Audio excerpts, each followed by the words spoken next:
Alright, so the other video stopped for some reason. But what I had to do, take this little white cover piece off of there. This is the old one. You need a special tool. What I have here, I use this little guy here. This little wire terminal remover.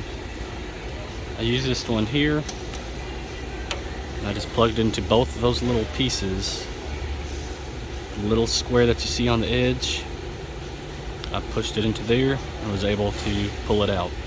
So I don't know how well you can see it, but I'm not going into the actual square, I'm going into the one next to it.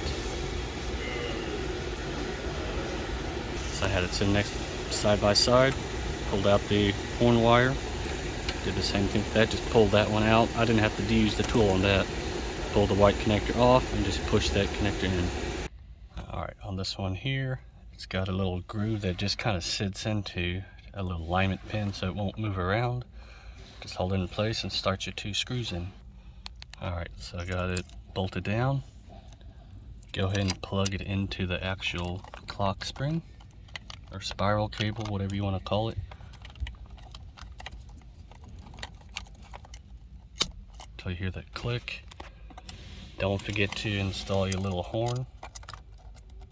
Goes right into there. This locks into place. Now you can go and give it a test just to see. And you see I got cruise. So now it's working. Then now go and put in your airbag assembly. Might have to fight it with it a little bit, pull it out to get the airbag in all the way, then start it by hand and tighten it up, and you're good to go.